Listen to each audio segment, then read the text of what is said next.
Bienvenidos, Revelaciones de los Templarios. Este libro no habría sido posible sin la ayuda y el apoyo del gran número de personas que, dada la naturaleza polémica de nuestras conclusiones, queremos señalar que nuestras opiniones no son necesariamente compartidas por quienes citamos a continuación. Queremos dar las gracias a Kate Prince por la meticulosa documentación aportada a nuestro trabajo tanto en las bibliotecas como en el campo, por sus iniciativas y muchas veces como heterodoxas ideas sobre el tema, y por jugarse literalmente la vida y la integridad física en este proyecto. Craig Oakley por su ayuda, entusiasmo y colaboración constantes en nuestra investigación. Philip Coppens por orientarnos con gran entusiasmo y facilitarnos muchos y valiosos materiales originales.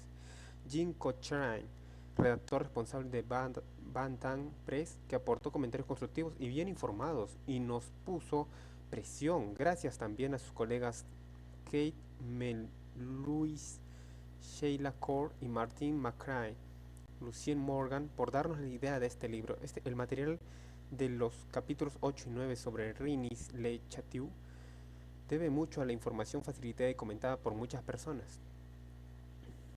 En el Reino Unido, a los miembros de Rinis Le Chateau Research Group, especialmente John y Joy Miller, Guy Roberts, Howard Baccaray, Jonathan Boulter, Market Paulson, ojalá que no me censuren por esa palabra, y Guy Patson.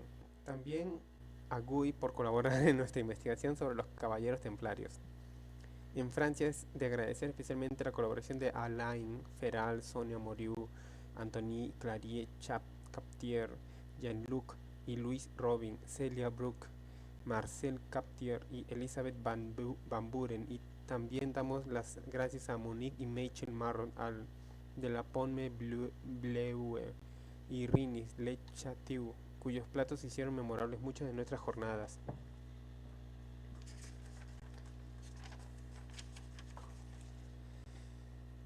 Estamos en deuda con el finado Jos Bertaulet por sus estudios sobre Notre-Dame de Marseille y agradecemos la hospitalidad de la viuda Sursain e hijos Christian, Diederik, John Stephenson y Anita Frosile. Nos atendieron en Fernand, animaron nuestras excursiones en el Langueux y nos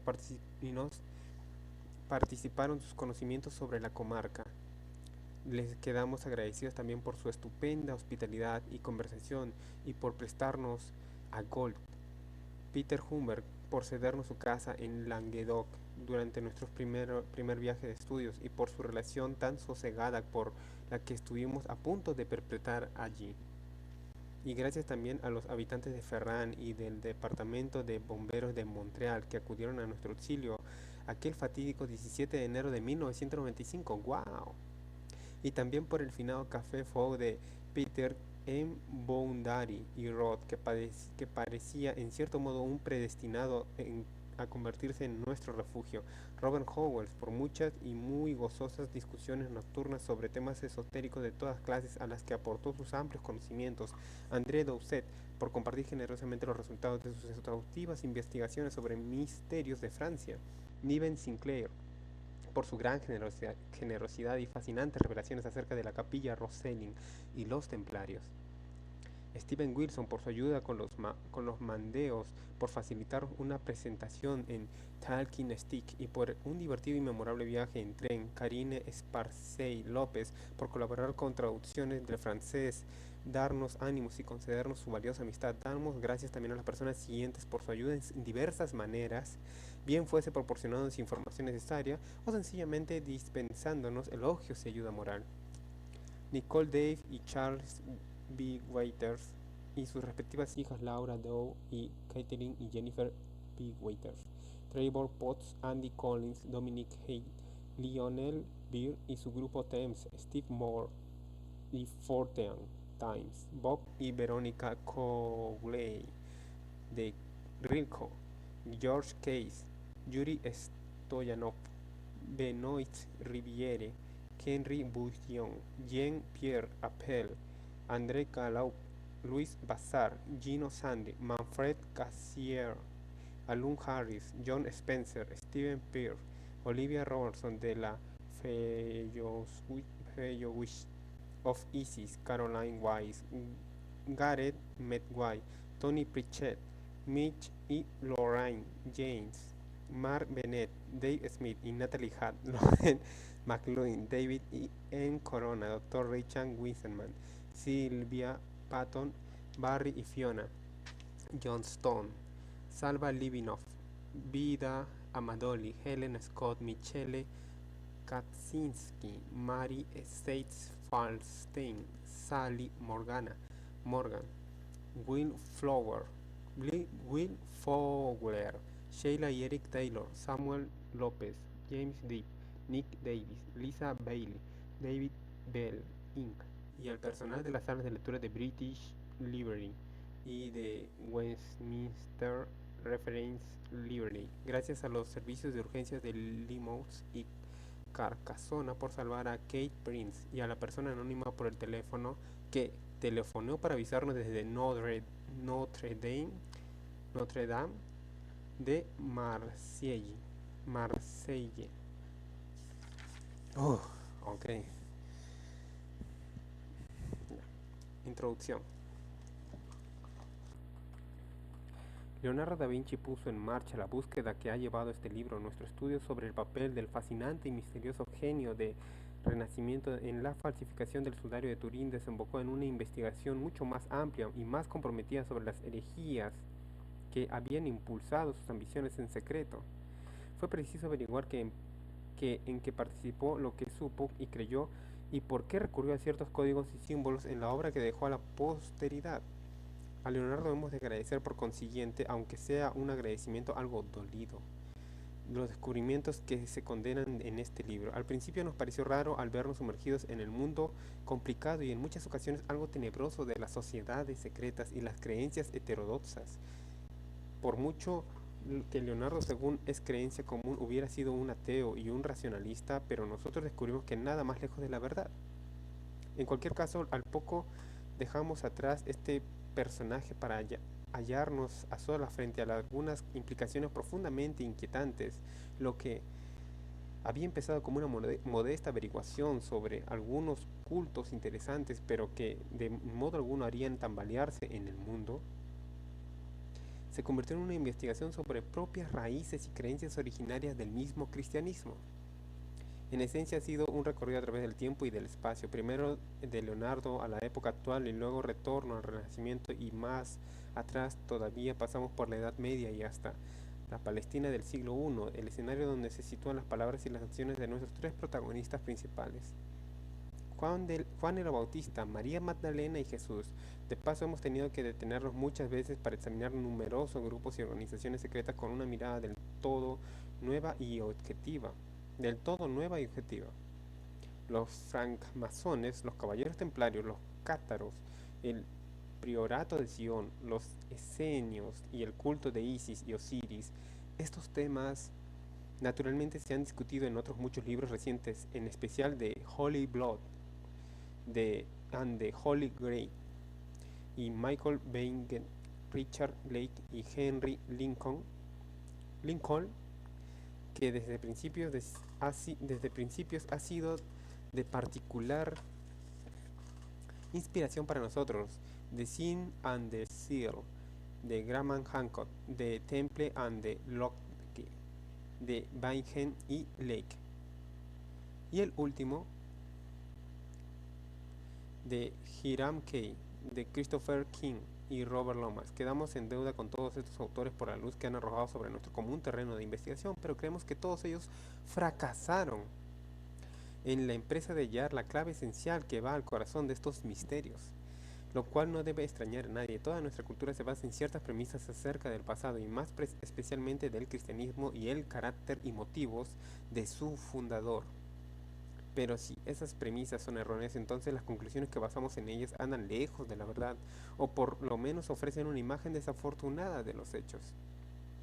Cuando nos vimos por primera vez ante las inquietantes conclusiones que establecemos en este libro, nos pareció que estábamos equivocados, pero luego llegó el momento en el que se imponía tomar una decisión: o continuábamos con nuestra investigación y publicábamos nuestras conclusiones, o tendríamos que olvidarnos que habíamos realizado unos descubrimientos tan cruciales. Optamos por seguir, al fin y al cabo este libro prolonga de una manera natural la relación de los que hemos citado anteriormente como si hubiese madurado su tiempo. Al reseguir las creencias propugnadas por miles de heréticos de diferentes siglos, hemos descubierto un panorama de notable continuidad en las tradiciones de muchos grupos muy diferentes en apariencia. Subyacen siempre los mismos o muy parecidos secretos. Al principio nos pareció que esas sociedades se habían mantenido secretas, pero por mero atavismo o tal vez por afección, pero luego comprendimos que la prudencia aconsejaba mantener aquellos conocimientos bien lejos de las autoridades y sobre todo lejos de la jerarquía eclesiástica. La cuestión principal no descrita en saber lo que creyeron, sin embargo, sino sin esas creencias teníamos una base sustancial, porque si la hubo y la clandestinidad herética guardó efectivamente la clave que falta en relación con la cristiandad. Entonces, si quedamos ante una perspectiva verdaderamente revolucionaria. En este libro describimos nuestro viaje de 8 años por tierras mayores, mayormente incógnitas, pues si bien hemos contado con la guía de mapas trazados por otros expedicionarios anteriores, ellos se detuvieron antes de llegar a donde nosotros teníamos que llegar. Primera parte, las sendas de la herejía. Capítulo 1, el código secreto de Leonardo, ya saben quién.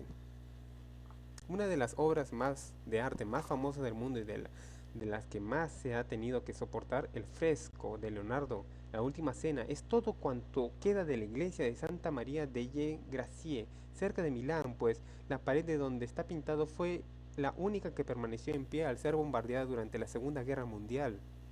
Aunque no, otros muchos artistas admirados como Gianlardaio y Nicolas Poussin, e incluso el pintor tan extravagante como Salvador Dalí, han dado sus propias versiones de tan significativa esencia bíblica. Es de Leonardo la que por algún motivo ha cautivado a más las imaginaciones. La encontramos reproducida en múltiples versiones que abarcan ambos extremos del espectro de los gustos, desde lo sublime hasta lo ridículo.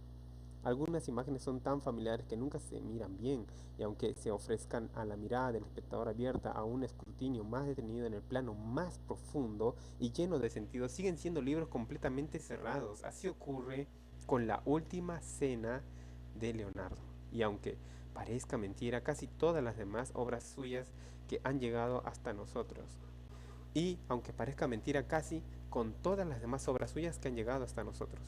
Fue la obra de Leonardo 1452-1519, ese genio atormentado del Renacimiento italiano, la que no puso en la senda que acabó por conducir, la que nos puso en la senda que acabó por conducirnos a unos descubrimientos tan estremecedores en cuanto a sus consecuencias que al principio parecía imposible que le hubiera pasado desapercibido a generaciones enteras de estudiosos, lo que finalmente resaltó ante nuestra sorprendida mirada, e increíble que una información tan explosiva hubiese permaneció tanto tiempo esperando pacientemente a ser descubierta por unos autores como nosotros, ajenos a las escuelas oficiales de la investigación histórica o religiosa. Así que vamos a perseguir la historia por sus pasos contados y regresemos a La Última Cena para mirarla con nuestros ojos.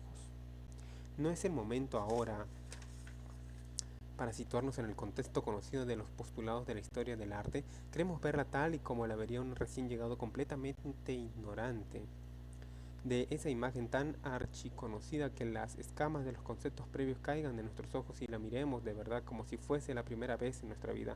El personaje central, por supuesto, es Jesús, a quien Leonardo menciona bajo el nombre del Redentor en sus notas de trabajo, pero el lector queda advertido de que no debe dar nada por sabido, que obvio, por más obvio que parezca. Esta en actitud contemplativa y mira hacia abajo y un poco hacia su propia izquierda, las manos extendidas al frente sobre la mesa como si ofreciese algo al espectador, como esta es la última cena en que, según nos enseña el Nuevo Testamento, Jesús instituyó el sacramento del pan y el vino, de los cuales invita a sus seguidores que coman y beban diciendo que son su carne y su sangre. Sería razonable buscar algún cáliz o copa de vino delante de él abarcado por el ademán de ofrecimiento. Al fin y al cabo, para los cristianos, esta cena antecede inmediatamente la pasión de Jesús en el huerto de Getsemaní, donde reza con fervor rogando que pase de mí este cáliz. Otra alusión al paralelismo vino a sangre también a su crucifixión, en la que murió derramando su sangre por la redención de toda la humanidad. Pero hay vino delante de Jesús y apenas unas cantidades simbólicas de en toda la mesa. ¿Acaso tienen razón los artistas que dicen ser un gesto vacío el de esas manos abiertas? Visto que apenas hay vino, quizá no sea casualidad que tampoco se hayan partido muchos de los panes que vemos sobre la mesa.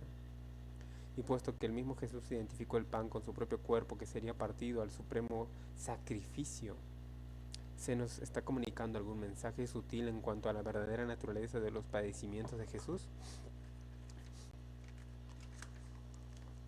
Hasta aquí la punta del iceberg de la heterodoxia representa en este cuadro. En el relato bíblico del joven Juan, al que llaman el amado del Señor, se halla tan cerca de Jesús físicamente que incluso apoya la cabeza sobre el pecho del maestro, pero en la representación del Leonardo no hay tal. La figura no se reclina según indica el apunte bíblico, sino que aparta del Redentor hacia su derecha de este con exageración y casi diríamos con coquetería. Pero aún no hemos terminado con ese personaje a quien contemplase quien contemplase por primera vez este cuadro podía disculpársele alguna incertidumbre peculiar en relación con el supuesto Juan, pues si bien es cierto que cuando el artista quería representar la suprema belleza masculina con arreglo a sus propias predilecciones solía elegir un canon algo afeminado, sin duda lo que estamos mirando aquí es una mujer.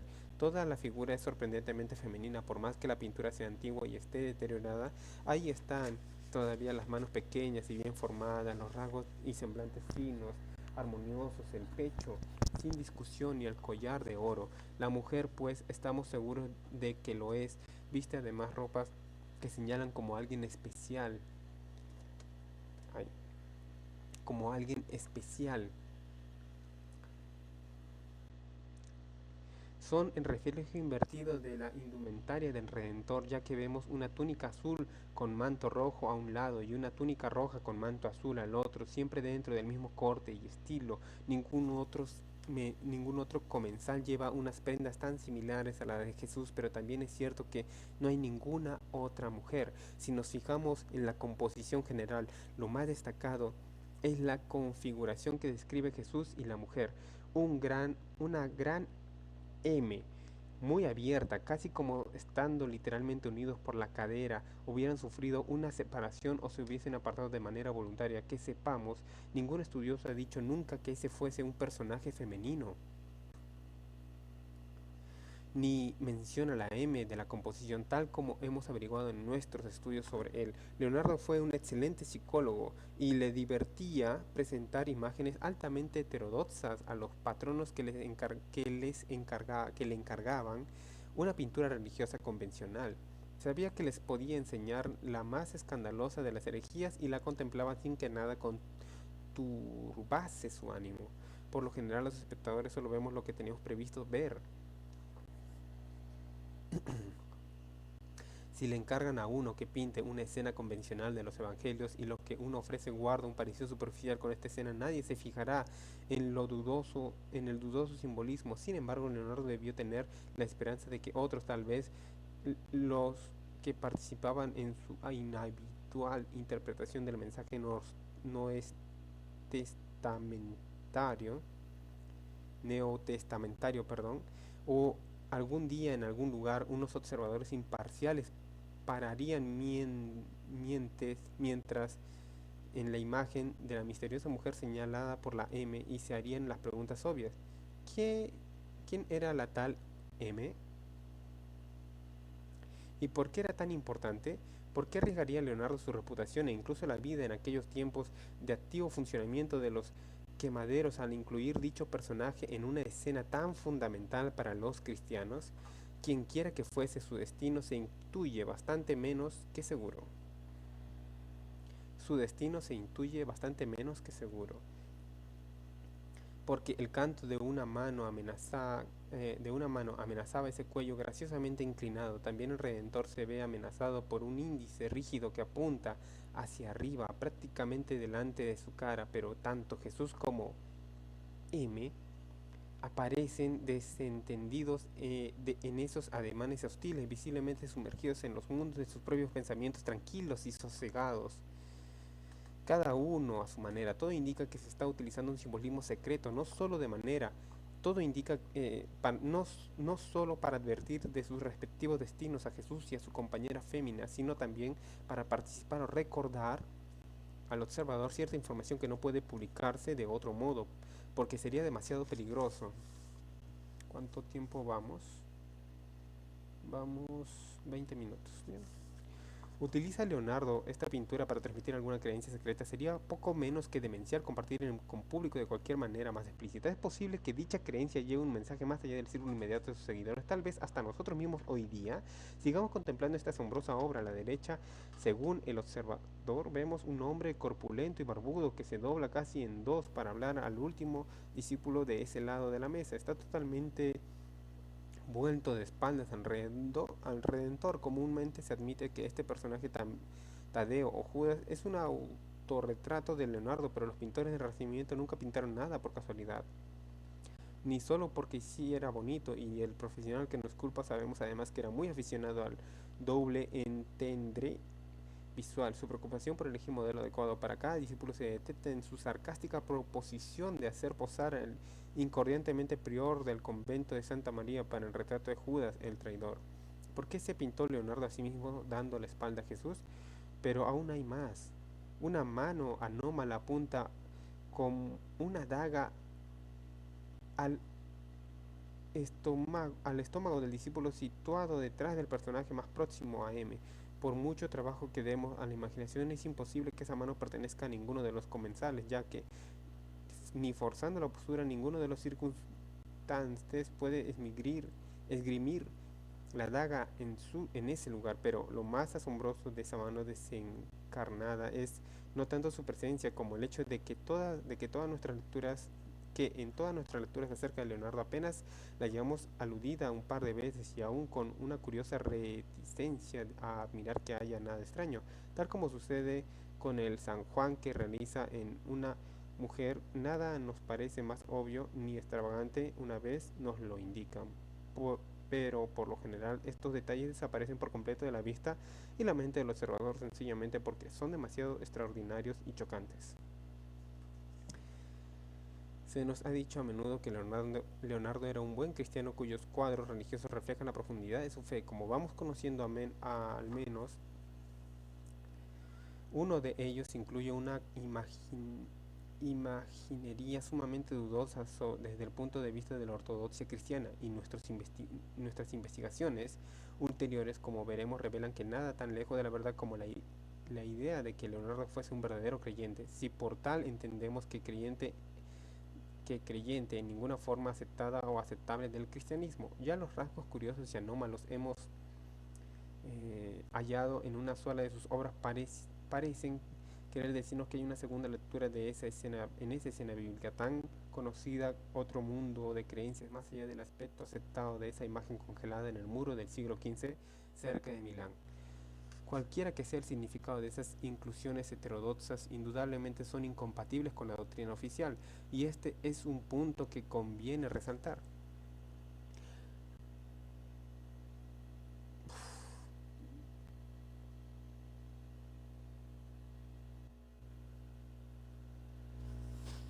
Ay, ya, ahí estamos ya.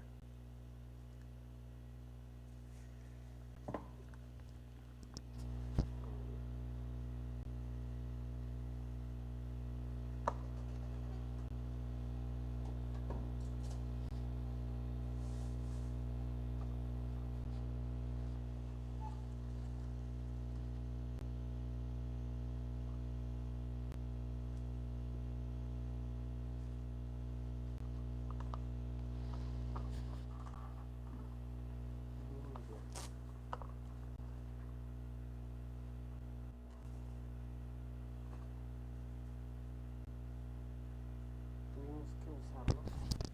No queda de otra. Bien. ¿Dónde me quedé? Ay, tengo que marcar dónde me quedo.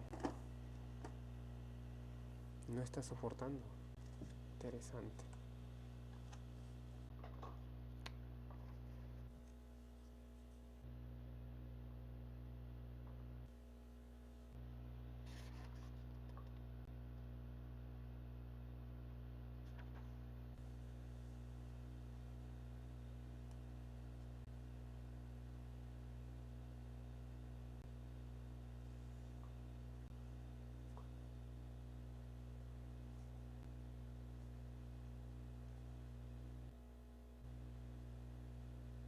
Ya.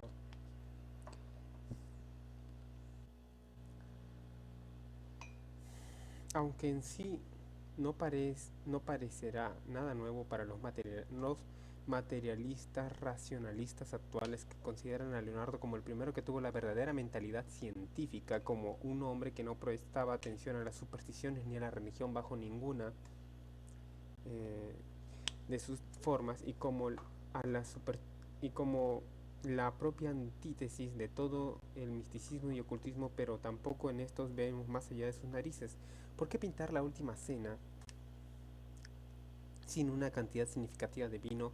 Es como pintar el momento culminante de una coronación y omitir la corona. Al dejarse este detalle esencial, o ha fracasado por completo el artista o da a entender que pinta otra cosa muy distinta de lo que parece, al extremo que nos lo señala como un hereje, nada menos como alguien que sí tenía creencias religiosas, pero éstas se hallaban en contradicción y quién sabe si en guerra con las de la ortodoxia cristiana. Y también otras obras de Leonardo, como fuimos descubriendo, subrayan sus peculiaridades, obsesiones heréticas con ayuda de una ingeniería coherente y meticulosamente aplicada, lo cual seguramente no habría sucedido si el artista fuese un incrédulo atento solo a ganarse la vida.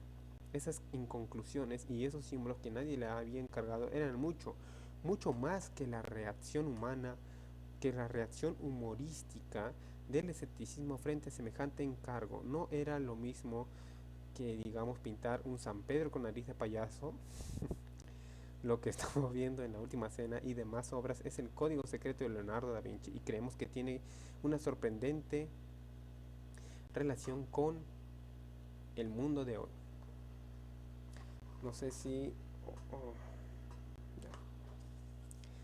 ¿cuánto vamos? 30 minutos, no me digas. 27. Bueno, vamos bien. Creo que tengo que dejar el camino que sea como quiere ser, pero ya está. Se podrá argumentar que creyera lo que creyera, Leonardo no sería más que el capricho de un solo hombre, y lo que es más, un hombre notoriamente raro que fue en vida un amasijo de contradicciones. Tal vez era, como se ha dicho, un solitario, pero sabía organizar y animar las fiestas como nadie. Despreciaba las supersticiones, pero se han encontrado en sus cuentas anotaciones de horarios pagados a astrólogos. Era vegetariano y muy cariñoso con los animales, pero su ternura rara vez se extendió a la raza humana cuando practicaba disecciones de los cadáveres, obsesionado por estudiar la anatomía.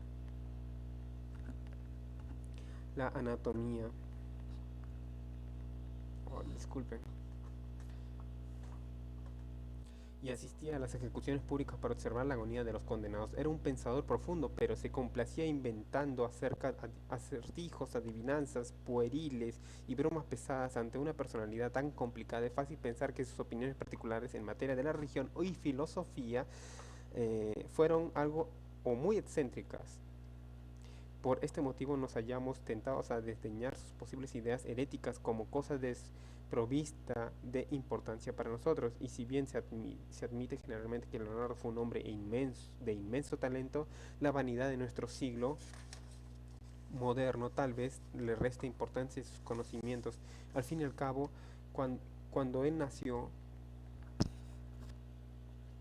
cuando él nació apenas acaba de inventarse la imprenta. Un inventor solitario de una época tan atrasada puede tener algo que ofrecer a un mundo que se mantiene continuamente informado y navegando por la red, y que es capaz de comunicarse por teléfono o fax. Bueno, hoy en día por WhatsApp, por Facebook, por Messenger, por TikTok, por Instagram, por tantas redes sociales, Twitter, el medio oficial, que ahora es X, YouTube. En cuestión de segundos, con gente de otros continentes que ni siquiera había sido descubiertos en aquella época. A esto se puede contestar de dos maneras. La primera, y usando una paradoja, que Leonardo no fue un genio del montón. Muchos saben que dibujó máquinas voladoras y primitivos tanques militares, pero en algunos de sus inventos fueron tan inconcebibles en la época que algunos estudiosos, un poco inclinados a lo fantástico, han llegado a sugerir que sí tuvo visiones del futuro. Su dibujo de una bicicleta, por ejemplo, no fue descubierto sino hasta finales de los años 70. Pero a diferencia de los ridículos armazones que han ido marcando la evolución real de la bicicleta desde la época victoriana, la bicicleta de Leonardo ya tenía ya las dos ruedas, perdón, y al igual que el tamaño y el mecanismo de transición por cadena y piñón. ¿Qué quiere decir esto? Que Leonardo realmente se adelantó. Para mí, esta es una opinión personal, disculpen. Aunque hay una pregunta más intrigante que el dibujo en sí, y es qué motivos podría tener él para inventar una bicicleta. ¿Por qué la humanidad siempre ha tenido el afán de volar como las aves, pero no deja causar extrañeza el deseo de pedalear por los caminos de entonces bastante menos que perfectos y precarios? Y precario equilibrio de sobre dos ruedas, y además no figura ninguna leyenda clásica a diferencia del vuelo. Da Vinci predijo también el teléfono, entre otras muchas pretensiones futuristas de fama, admitiendo que Leonardo fuese incluso más gentil que lo que de lo que conceden los libros de historia. Queda todavía la cuestión de si supo algo que pudiese ejercerle una influencia importante por el significado o difusión 5 siglos después. Con más motivo podríamos preguntarnos qué relevancia tienen para nuestro tiempo y lugar las enseñanzas de un rabí del siglo primero, pero, pero prescindamos de eso, porque también es cierto que algunas ideas son universales y eternas, y la verdad, si se logra descubrirla o definirla esencialmente, nunca pierde vigencia por más que los siglos transcurran. Sin embargo, lo que nos interesó de Leonardo no fue su filosofía declarada o tácita, ni su arte, sino su paradójica de sus obras, lo que gozando de una fama extraordinaria se conoce menos. Esa fue la que nos lanzó a una profunda investigación sobre Leonardo. Como hemos detallado en nuestro libro anterior, fue el maestro quien confeccionó el falso sudario del que durante mucho tiempo se creyó que había recibido milagrosamente la impronta con la imagen de Jesús en el momento de su muerte. En 1988, la prueba del carbono 14 demostró que la imposta debió ser obra de un pañuelo de creyentes fanáticos de finales de la Edad Media o principios del Renacimiento. No obstante, para nosotros la imagen seguía siendo muy digna de atención, y aún es poco decir predomina en nuestras mentes el problema de la identidad del impostor, pues el creador de semejante reliquia no podría por menos que ser un genio. El santo sudario, y esto lo reconocen cuantos han escrito acerca de él, tanto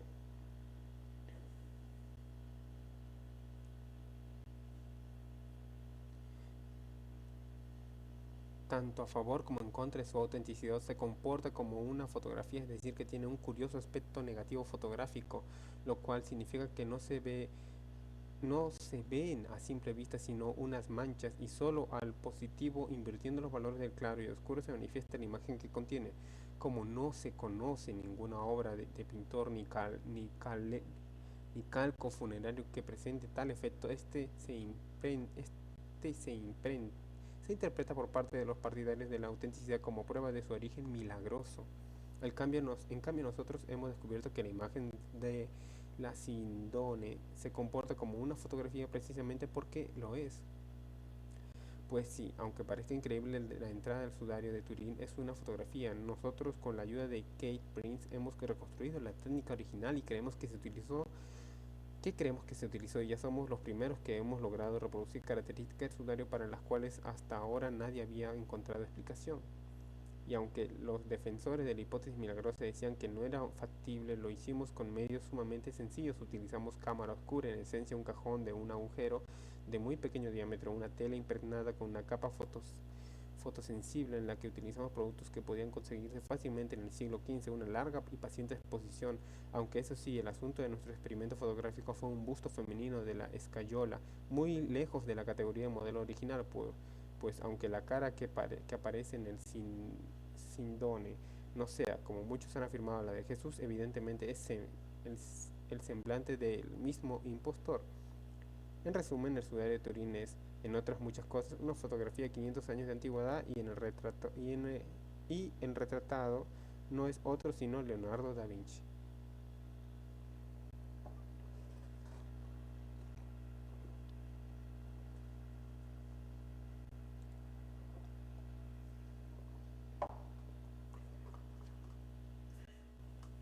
Coca-Cola.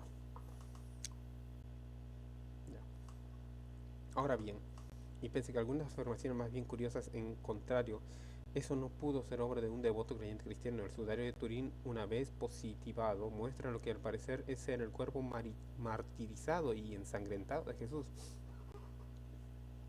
Vamos a recordar aquí que esa no es una sangre vulgar, sino el propio vehículo de la redención humana. A nuestro modo de ver, nadie que se atreviese a falsificar dicha sangre podría ser considerado un creyente, como tampoco sería posible tener el mismo mínimo respeto de la persona de Jesús y suplantar la imagen de este por la de uno mismo. Leonardo hizo lo uno y lo otro con meticulosa habilidad, y sospechamos con cierto regocijo secreto, desde luego, que le constaba que la supuesta imagen de Jesús, que la supuesta imagen de Jesús pues nadie llegaría a darse cuenta de que se trataba de su propio artista florentino. Estaba destinada a ser venerada por un gran número de peregrinos, incluso en vida de él mismo, por lo que se ve bien pudo quedarse a un lado incógnito contemplando el espectáculo. Eso cuadraría muy bien con lo que conocemos de su carácter, pero sí sería capaz de imaginar siquiera el número aproximado de peregrinos que se peregrinarían delante de su imagen en el curso de los siglos. Que algunos personajes inteligentes se convertirían al cristianismo después de haber visto ese rostro bello y atormentado, pudo prever que la idea vigente de la cultura occidental en cuanto al aspecto físico de Jesús iba a quedar en buena parte determinada por la imagen de la Sindone, que algún día millones de personas de todo el mundo reverenciarían la imagen de un herético homosexual del siglo XV en lugar de su Dios amado, y que literalmente Leonardo da Vinci iba a convertirse en una figura de Jesucristo. Nos parece que el sudario no anda lejos de haber sido la superchería más ofensiva de la historia, así como la más creída, pero aunque haya engañado a millones de personas, ahí hay algo más que un homenaje al arte de la broma del mal gusto. Creemos que Leonardo aprovechó la oportunidad de crear la reliquia cristiana más impresionante como vehículo para dos cosas: una técnica innovadora y la prueba puesta en clave de una creencia herética. En aquella época paranoica y supersticiosa había sido demasiado peligroso el publicar esa primitiva técnica fotográfica, y los acontecimientos no tardaron en corroborarlo. Sin duda, Leonardo se divirtió cuando tomaba sus disposiciones para asegurarse de que su prototipo fuese conservado amorosamente por el mismo clero al que detestaba. Naturalmente, también es posible que esa custodia eclesial se haya producido por simple coincidencia, como un capricho más del destino en un caso ya de por sí memorable, pero parece que responde más bien a una pasión de control total que era peculiar de Leonardo, y en ese caso, como vemos, quiso llevarla mucho más allá de la tumba. Vamos a hacer una transmisión de 1 hora, y esa hora la voy a subir a YouTube. Mi primer video de 1 hora, no, creo que ya hice un video de 1 hora antes. Ojalá que este video salga muy bien. También lo quiero subir a mi Facebook. Además de ser un fraude y la obra de un genio, el sudario de Turín presenta ciertos símbolos que subrayan las obsesiones particulares del mismo Leonardo y que también aparecen en otras obras. Están más generalmente aceptadas como suyas. Por ejemplo, en la base del cuello del personaje que estuvo envuelto en el sudario hay una clara línea de discontinuidad, cuando se convierte en imagen completa en un mapa de contorno. Usando las técnicas computarizadas más modernas, vemos que la línea define la base de la imagen de la cabeza por delante, a lo que sigue una identificación, digamos, un espacio sin imagen, y luego esta vuelve a concretarse en la parte superior del tórax. Nos parece que ello obedece a dos causas. La primera es puramente práctica, porque la imagen frontal es un montaje, el cuerpo es verdaderamente el de un crucificado y el rostro es el de Leonardo, así que esa línea de discontinuidad indica tal vez necesariamente el empalme de las dos imágenes, pero en este caso el falsificador era un maestro del oficio y le habría resultado fácil difuminar o repintar la reveladora línea de separación. Pero ¿y si en realidad Leonardo no quiso quitarla? ¿Y si la dejó deliberadamente como referencia destinada a quienes tuviesen ojos para ver? Por otra parte, ¿qué concebible herejía puede transmitir el sudario de Turín, aunque esté en clave? Sin duda hay un límite para los símbolos que sea posible ocultar en la sencilla y cruda imagen de un crucificado desnudo, y que además ha sido analizada por muchos de los mejores científicos utilizando el instrumental más perfeccionado. Aunque Volveremos sobre esta cuestión a su debido tiempo. Adelantaremos aquí que es posible contestar estas preguntas considerando desde una perspectiva nueva de dos aspectos principales de la imagen. El primero guarda relación con la abundancia de la sangre, que parece haber ocurrido los brazos de Jesús, detalle que contradice a la primera vista de la ausencia simbólica del vino en la pintura de la última cena, pero que refuerza el hecho en ese punto concreto. El segundo refiere a la línea de la delimitación tan obvia entre la cabeza y el cuerpo, como si hubiese querido Leonardo aludir a una decapitación, pero Jesús no fue decapitado. Que sepamos, en la imagen es un montaje. Se nos está diciendo que consideremos las imágenes de dos personas diferentes, de dos personajes diferentes, pero que estuvieron íntimamente relacionadas de alguna manera. Si admitimos esto, no obstante, ¿por qué se colocaría al decapitado por encima del crucificado? Como veremos, esta pista de cabeza cortada en el sudario de Turín no viene sino a reforzar los símbolos de otras muchas obras de Leonardo. Hemos observado ya como el anómalo personaje femenino M de la última cena parece amenazado por una mano que hace un gesto de cortar su esbelto cuello, y como también el mismo Jesús es amenazado por el índice levantado delante de su rostro en un ademán que parecía una advertencia o quizás un recordatorio, o ambas cosas a la vez. En la obra de Leonardo, el índice levantado es siempre en todos casos una alusión directa a Juan el Bautista. Este santo, el supuesto precursor de Jesús y el anuncio del mundo, este es el Cordero de Dios, y dijo de sí mismo que no era digno siquiera de desatarle las sandalias. Fue su suprema importancia para Leonardo. Si juzgamos por la omnipresencia de la obra conservada, obsesión en sí misma bien curiosa, tratándose de un hombre que, según nos dicen los racionalistas modernos, nunca tuvo una en demasiada estima la religión. Si los personajes y las tradiciones del cristianismo no significaran nada para él, difícilmente habría dedicado tanta atención y trabajo a un santo determinado como lo hizo con el Bautista. Una y otra vez vemos a Juan, la influencia dominante de la vida de Leonardo, tanto a nivel consciente en sus obras como en el plano sincrónico de las coincidencias que rodearon esa vida, casi como si el Bautista lo hubiera seguido a todas partes, por ejemplo en el santo patrono de su estimada ciudad de Florencia.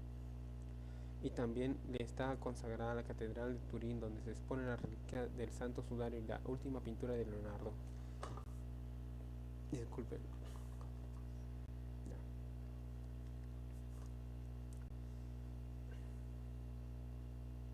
Y la última pintura de Leonardo, en la que se encontró en su cámara mortuaria junto con la Mona Lisa, y nadie reclamó, representaba a Juan el Bautista, lo mismo que la única escultura suya que ha llegado hasta nosotros y que ejecutó a medias con Giovan Francesco Rustici, un notorio ocultista.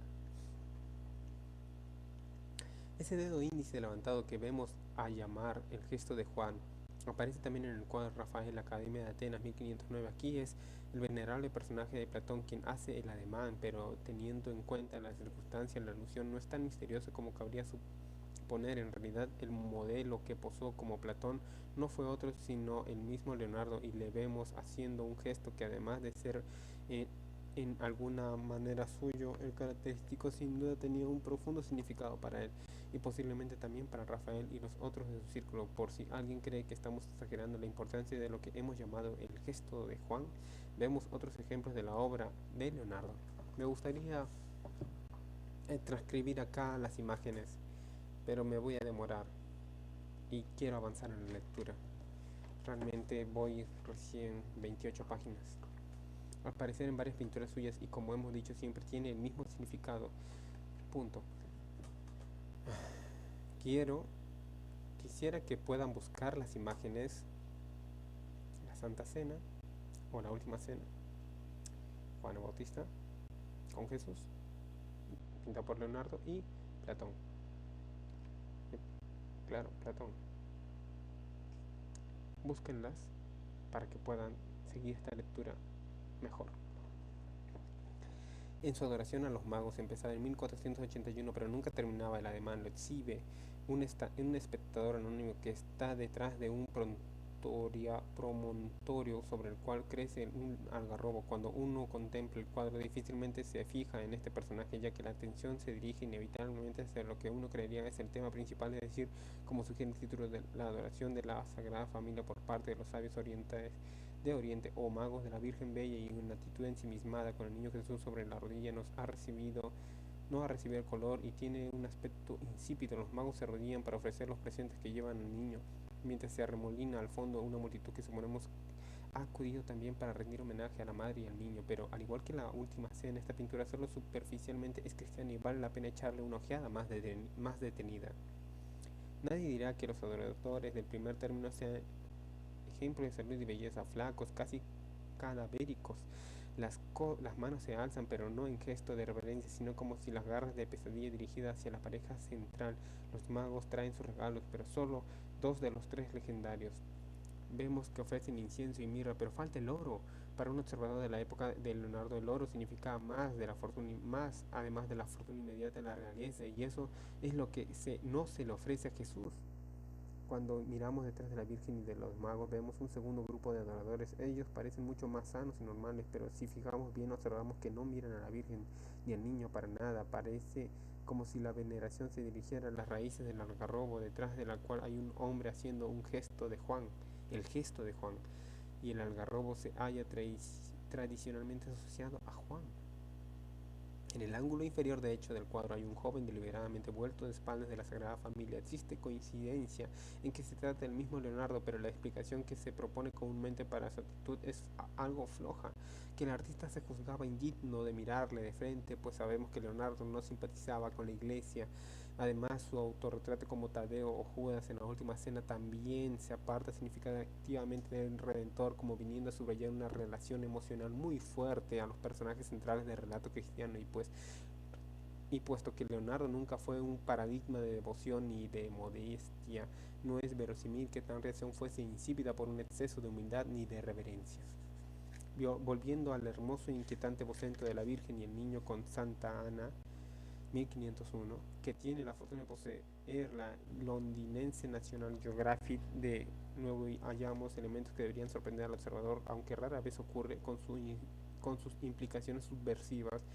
El dibujo presenta a la Virgen y al Niño con Santa Ana, la Madre de María, y a Juana Bautista, niño, lo que parece el niño Jesús estar bendiciendo a su primo Juan, quien mira hacia arriba con expresión meditativa, mientras Santa Ana contempla fijamente y de cerca el semblante ensimismado de su hija. Hace el gesto de Juan, pero con mano curiosamente grande y masculina. Ahora bien, ese índice alzado se eleva por encima de la diminuta mano de Jesús, que bendice como dominándola en sentido literal y también metafórico, y aunque la Virgen sentada en una postura incómoda, casi a la jineta, como montaban antiguamente las mujeres, en realidad la postura más extraña es la de Jesús, a quien sostiene la Virgen casi como empujándola a bendecir, como si le hubiera traído al cuadro solo para que lo hiciera, pero apenas consiguiera retenerlo allí. Además, tanto Juan se apoya tranquilamente contra la rodilla de Santa Ana, bastante ajeno al honor con que se le distingue. Es verosímil que la misma Madre de la Virgen esté recordándole algún secreto relacionado con Juan. Según la nota que publica la National Gallery, algunos expertos en arte los que se, a lo que les los que extraña el aspecto juvenil de Santa Ana y la anómala presencia de Juana Bautista especulan si la obra no representa en realidad a María con su prima Isabel, la madre de Juan, lo cual parece plausible, y si ellos tienen razón corrobora el argumento. La aparente inversión de los papeles habituales de Jesús y Juan se ve a sí mismo en una de las dos versiones de la Virgen de las Rocas que debemos a Leonardo. Los historiadores del arte nunca han explicado satisfactoriamente por qué hay dos versiones, una de las cuales se expone actualmente en la National Gallery de Londres y la otra, mucho más interesante para nosotros, en la Louvre de París. El encargo originario lo hizo una cofradía llamada de la Inmaculada Concepción e iba a servir como imagen central de un tríptico para el altar de la capilla que tenía dicha hermandad en la iglesia de San Francisco Mayor de Milán. Los laterales del tríptico se encargaron en otros pintores. El contrato fechado del 25 de abril de 1483 todavía existe y arroja una interesante luz sobre la obra encargada y la que recibieron en realidad los cofrades. En el documento se especifican con claridad la forma y las dimensiones de la pintura, lo cual era de rigor porque el marco del tríptico ya existía. Lo curioso es que las dos versiones terminadas por Leonardo cumplen con las especificaciones, así que no sabemos por qué repitió el encargo, pero podemos aventurar una suposición acerca de estas interpretaciones divergentes y no tiene mucho que ver con el perfeccionismo, así como la percepción de la potencia explosiva de lo realizado. En el contrario, se especifica también en el tema de la pintura. Se trataba de representar un acontecimiento que no figuraba en los evangelios, pero estaba presente en la leyenda cristiana desde hacía mucho tiempo. El relato... Ay, molesta un poco la espalda. Ah, sí, estamos bien. Ya.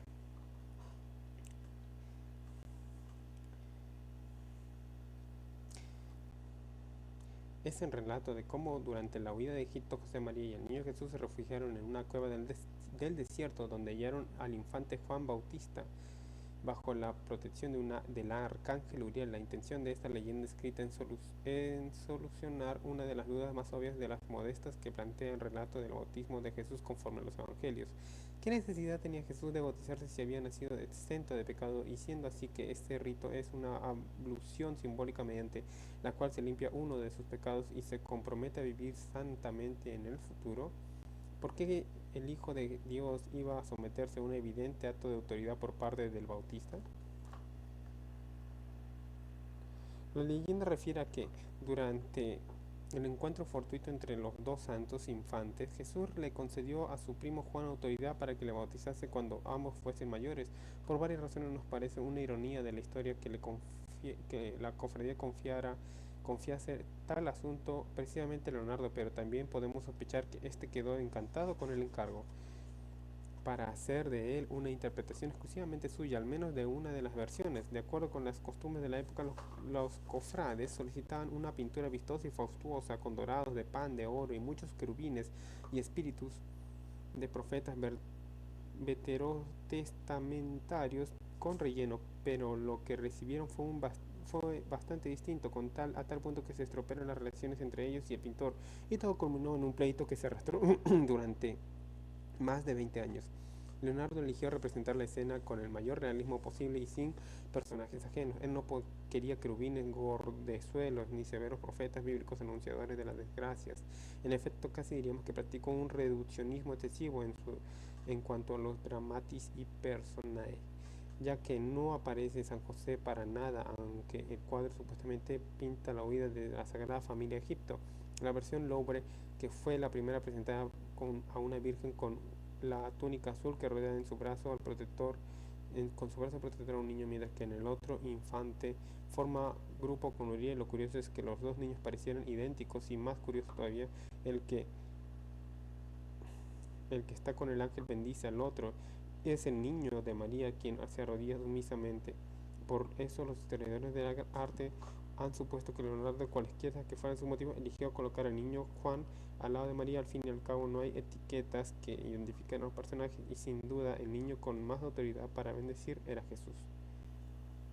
Hay otras interpretaciones del cuadro, sin embargo, que no solo sugieren mensajes subliminales de la gran intensidad y nada ortodoxa, sino además se refuerzan los códigos utilizados por Leonardo en otras obras. Tal vez el parecido de los dos niños sugiere en este caso la idea de que Leonardo trató de confundir deliberadamente a sus identidades. Él sabría por qué, y si bien María abraza en ademán de protección al niño Juan, según se admite, generalmente en cambio la derecha se alarga sobre la cabeza de Jesús, en un gesto que casi parece hostilidad, o lo que Serge Bramley en su reciente biografía de Leonardo describe como la evocación de los espolones de un águila.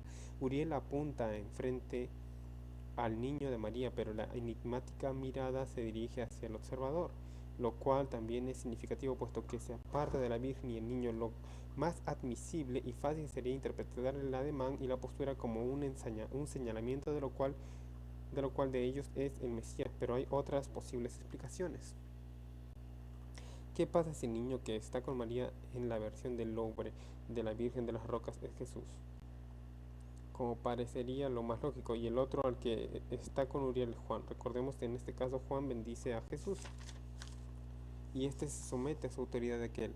Uriel, en su función especial tal como protector de Juan, ni siquiera tiene por qué mirar a Jesús, y María, mientras protege a su niño, alza una mano amenazadora por encima de la cabeza del infante Juan. Bastantes centímetros por debajo de la palma extendida hallamos la de Uriel.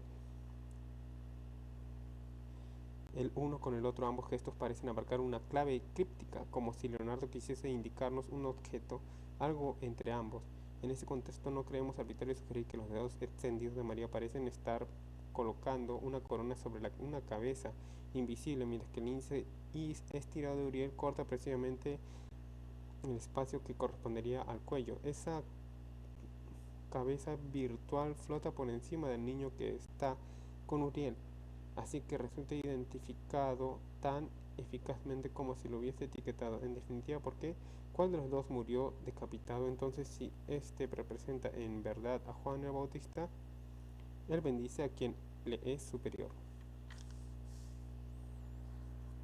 Pero cuando nos dirigimos a la versión muy posterior de la National Gallery, resulta que aquí faltan todos los elementos que se necesitan para establecer estas heréticas deducciones, y solo los dos niños son de aspecto bastante distinto, y el que está con María lleva la cruz larga que tradicionalmente se asocia con el Bautista, aunque bien es cierto que ese detalle pudo añadirlo otro pintor. Aquí la mano derecha de María también se extiende por encima del otro niño, esta vez sin sugerencia alguna de amenaza. Uriel no señala ni aparta la mirada de la escena. Todo sucede como si Leonardo nos invitase al juego de busca las diferencias y nos desafiase a sacar de esos detalles anómalos a nuestras propias conclusiones. Este tipo de escrutinio de las obras de Leonardo revela una plétora de segundas lecturas provocativas e inquietantes. El tema de Juan el Bautista parece repetirse en muchos lugares, a menudo por medio de ingeniosos símbolos y señas subliminales, y una y otra vez, o las imágenes que les representan se sitúan por encima de la figura de Jesús, incluso en los símbolos absolutamente incluidos en el sudario de Turín, si no andamos equivocados. Tiene un cierto carácter obsesivo esa insistencia de Leonardo con el recurso de unas imágenes tan intrincadas, por no hablar de lo mucho que arriesgaba al presentar públicamente una herejía, aunque lo hiciese de una manera astuta y subliminal, como hemos indicado antes. Tal vez la razón de que dejase sin terminar tantas obras suyas no fue el perfeccionismo como generalmente se cree, sino la conciencia de lo que podía pasarle si alguien supiera por debajo del tenue barniz de la ortodoxia el contenido auténticamente blasfemo de lo que se está representando. Aunque fuese un titán en lo intelectual y en lo físico, quizá no tenía muchas ganas de atraer sobre sí la atención de las autoridades. Con una sola experiencia tuvo más que suficiente. Obviamente no le hacían falta poner su propia cabeza en el tajo, introduciendo semejantes mensajes heréticos en sus pinturas, excepto si creyese apasionadamente en ellos. Como ya hemos visto, lejos de ser un ateo materialista que tanto gusta de muchos modernos, Leonardo fue un creyente profundo, sincero, solo que su sistema de creencias era totalmente contrario a lo que entonces constituía, y todavía hoy constituye, la línea general del cristianismo. Era un seguidor de lo que hoy llamaríamos lo oculto. Esta palabra tiene hoy día para muchos connotaciones inmediatas y nada positivas. Se entiende que quiere decir magia negra y frivolidades de unos charlatanes degenerados, o ambas cosas a la vez. En realidad, la palabra oculto solo significa lo que significa, como cuando los astrónomos hablan sobre la ocultación de un cuerpo celeste por otro, quedando aquello eclipsado. En lo tocante a Leonardo, se convendrá en que, si bien algunos elementos de su biografía y creencias tienen cierto relente a ritos siniestros y prácticas mágicas, lo que buscaba en realidad por encima de todo era el conocimiento, y muchas de las cosas que buscaba habían sido eficazmente ocultadas para la sociedad, y particularmente para una organización tan ubicua como poderosa. En casi todos los países europeos de la época de la Iglesia miraba con desconfianza cualquier género de experimentación científica, y no se conformaba con mirar, sino que empleaba medidas drásticas para silenciar a quienes se atreviesen a publicar opiniones no ortodoxas o meramente particulares. Muchas gracias por acompañarnos en esta pequeña lectura. Voy a subirlo a YouTube y voy a intentar grabar. Creo que no se puede hacer ambas cosas a la vez. Mi computadora no da para tanto. Antes podía, ahora ya no, menos todavía. Tengo un reto, es poder terminar este libro. Ese libro. Esperemos que se pueda. Este fue La revelación de los templarios, escrito por Lynn Picknett una mujer, y Cliff Prince, un hombre. Gracias.